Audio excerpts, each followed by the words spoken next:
আজকে আমি একটা ডেটা স্ট্রাকচারের উপর একটা ভিডিও এনেছি। সেটা হচ্ছে একটা ডেটা স্ট্রাকচার যেটার মাধ্যমে আমরা ডেটা সাজাতে পারি in a form of anything.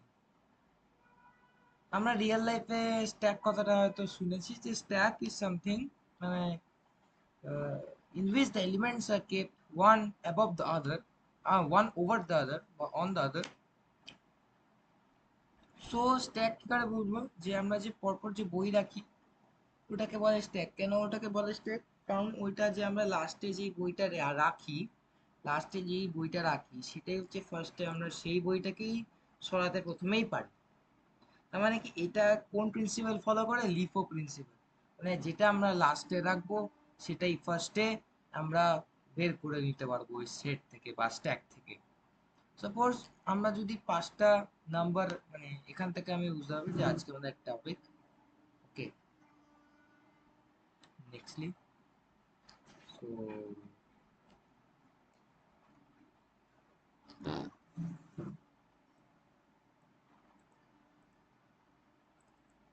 So হ্যাঁ, ফার্স্টলি আমরা বুঝবো যে হোয়াট ইজ অ্যারে। অ্যারেটা আমরা হয়তো অনেকবার এই প্রোগ্রাম করেছি। So what is an array? Array is a homogeneous subscripted user defined variable which can store multiple data elements in a contiguous memory locations separated by their own positions. We declare array to store multiple data elements instead of declaring huge number of variables in a program. Using array, we can implement data structures such as strings, stacks, and queues, heaps, and hash tables. Using elements present in the array, we can sort elements in arrays ascending or any descending order. So এই পুরো লেখাটার মানে হচ্ছে array হচ্ছে homogeneous. Homogeneous মানে কি? Homogeneous মানে কি বলে? একই ডেটা টাইপের অনেক মাল্টিপল এলিমেন্টের কালেকশনকে বলছে অ্যারে। সাবস্ক্রিপ্টেড, সাবস্ক্রিপ্টেড মানে যে ওর মধ্যে সাবস্ক্রিপ্ট থাকে, মানে যে ইন্ডেক্সিং যেগুলো বলি আমরা, জিরো জিরো থেকে শুরু হয় n-1 অব্দি শেষ হয় অ্যারেটা, যে কোনো অ্যারে। ইউজার ডিফাইন ভেরিয়েবল, এই ভেরিয়েবলটা ইউজার বানায়, মানে সেটা মেশিন ডিফাইন করে দেয় না, এটা আমরা বানাই। আমরা অ্যারে সাইজকে সেট করি, এটা পুরো আমাদের উপর। এই জন্য বলে এটা হচ্ছে ইউজার ডিফাইন ভেরিয়েবল অ্যারেটা। আর দেখবে আমরা অ্যারে নিজেই বানাই, আমরা অ্যারের মধ্যে অনেকগুলো নাম্বার নিতে পারি, একটা সাবস্ক্রিপ্ট একটা একটা ভ্যালু দিতে পারি, তার মধ্যে কি করে ম্যানিপুলেশন হবে সেটাও আমরা দিতে পারি। So which can store multiple data items, হ্যাঁ বললাম, in a contiguous memory level location. Contiguous memory locations মানে one after the other. Contiguous মানে হচ্ছে ওয়ান আফটার দ্য আদার আমরা ভেরিয়েবলগুলোকে মানে মেমোরি লোকেশনে স্টোর হয় এক একটা ডেটা, ঠিক আছে, separated by their own positions. Suppose আমি মানে এখানে দেখাতে পারবো না, বাট হ্যাঁ, কি বলছি, কন্টিগুয়াস মানে হচ্ছে যেমন এই যে আমরা যে নর্মালি ধরে নাও একটা অ্যারে নিলাম যেটা হচ্ছে 20টা এলিমেন্ট বা 10টা এলিমেন্ট নিতে পারে, আর একটা প্রোগ্রামে আমি লিখলাম যে আমি 10টা ভেরিয়েবল আলাদা আলাদা করে ডিক্লেয়ার করলাম। তো তুমি ভাবছো যে একই তো কাজ করছি, দেন হোয়াটস দ্য ডিফারেন্স দে? ওখানে ডিফারেন্স হচ্ছে আমরা যে আলাদা আলাদা করে ডিক্লেয়ারিং করছি, যে এক একটা ভেরিয়েবল মানে 10টা ভেরিয়েবল যে আলাদা আলাদা করে ডিক্লেয়ার করছি, সেগুলো না খুব স্ক্যাটার্ড ভাবে ছড়ানো থাকে মেমোরি। ওদের মেমোরি লোকেশন গুলো মানে খুব স্ক্যাটার্ড, মানে খুব ছড়ানো, মানে কেউ না একটা জায়গায়, মানে একটা জায়গায় কেউ নেই, ঠিক আছে, মানে একটা জায়গায় জট বেঁধে নেই, মানে একটা একটা একটা প্লেসে মানে কালেকশন হিসেবে নেই।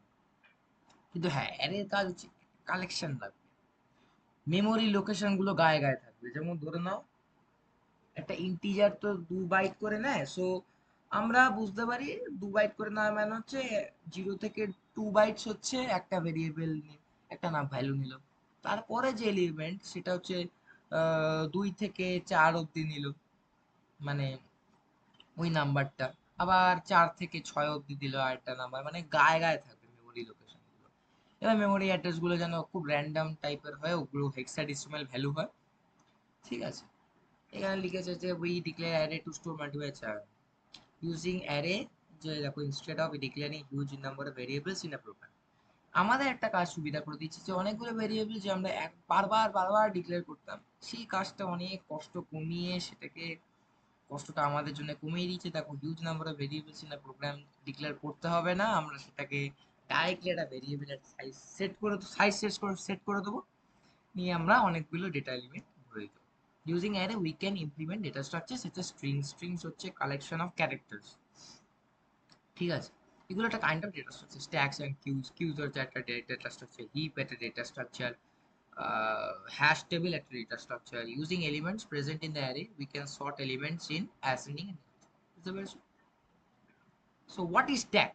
Stack is a linear data structure which stores its elements in an ordered manner and uses a principal LIFO, that is the element which was inserted at last is the first one to be taken out. মানে হচ্ছে stack হচ্ছে এমন একটা linear data structure, linear data structure মানে which is quite sequential। sequential কথাটা মানে যে এক একটা ডেটা মেমোরি লোকেশন গুলোতে না কন্টিগুয়াস, মানে মানে মেমোরিতে না ওরা স্ক্যাটার্ড ওয়েতে রাখা হয় না, কারণ ওটা অ্যারের মাধ্যমে রাখা হচ্ছে। And if you use link list তাহলে ওটা হ্যাপোজেট, বাট মানে তার মধ্যে না একটা কানেক্টিভিটি থাকে, ওটাকে নন লিনিয়ার, ওই ক্ষেত্রে নন লিনিয়ার বলে। সো যাই হোক, কি করে which stores is elements in ordered ম্যানারে রাখা হয়, মানে এক একটা সাবস্ক্রিপ্টে এক একটা ভ্যালু থাকে। And uses the principle last and first, যেটা বলেছিলাম যে that is the element which was inserted at last is the first one to be taken out. তার মানে যেই এলিমেন্টটাকে তোমরা লাস্টে রেখেছিলে, যে কোনো কিছু ধরো না, পাঁচখানা বই রেখেছো, প্রথমে বইটা টেবিলে তুমি একটা বই রেখেছো ফিজিক্স, তারপরে বইটা রেখেছো কেমিস্ট্রি, তারপরে বইটা ম্যাথস, তারপরে বইটা হচ্ছে ইংলিশ, তারপরে বইটা হচ্ছে এই ডেটা স্ট্রাকচার। সো এই যে পাঁচখানা বই হলো, এবার সেই টেবিলটা ফাঁকা করতে গেলে প্রথমে তুমি কোন বইতে হাত দেবে যাতে আরামসে তুমি ওই টেবিলটাকে এমটি করতে পারো, কোনটা হাত দিতে হবে? ডেটা স্ট্রাকচারের বইটাকে। তার মানে কি লাস্টে যেটাকে ঢুকানো হয়েছে সেটাই ফার্স্টে বেরোবে, ঠিক আছে? Stack supports three basic operation: push operation, মানে insert an element into the stack or in the array used for stack operation; pop operation, delete topmost element from the stack। তার মানে আমরা টপ মোস্ট এলিমেন্টকে ডিলিট করি stack.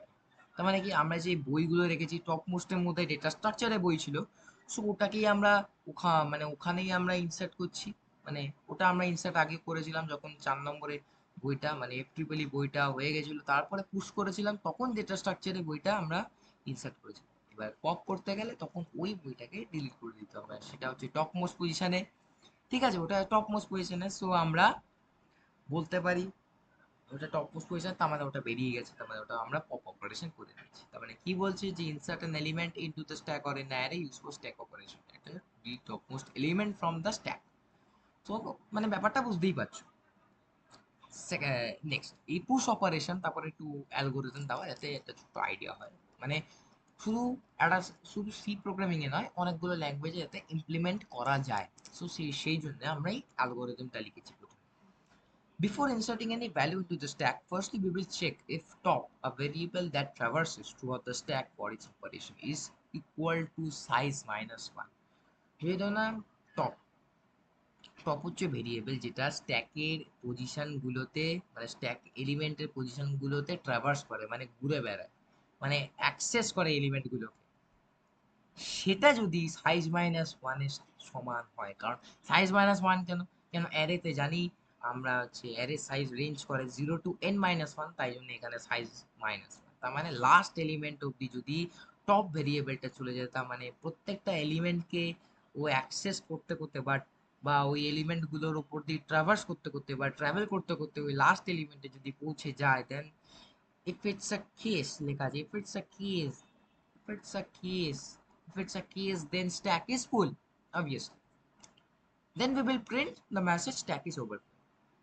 মানে এরপরে আবার ভরলে তখন ওভারফ্লো হয়ে যাবে, বা বা মানে ফুল হয়ে গেলে তখন আমরা ওয়ার্নিং দিয়ে দেবো বা প্রিন্ট করে দেবো যে স্ট্যাক ইজ ওভারফ্লো, ঠিক আছে?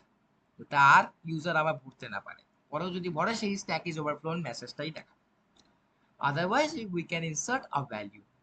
সো অ্যালগোরিদম এটা দেখেছো, ইফ টপ যদি ম্যাক্স মাইনাস ওয়ান হয় তাহলে ওভারফ্লো প্রিন্ট করবো আর গো টু স্টেট। তারপরে যদি এই এই কন্ডিশনটা ট্রু হয়, তাহলে ওভারফ্লো প্রিন্ট করবে আর ডাইরেক্টলি স্টেপ 4 জাম্প মারবে, তাহলে এন্ড হয়ে যাবে। যদি তা না হয় তাহলে top equal to top plus 1।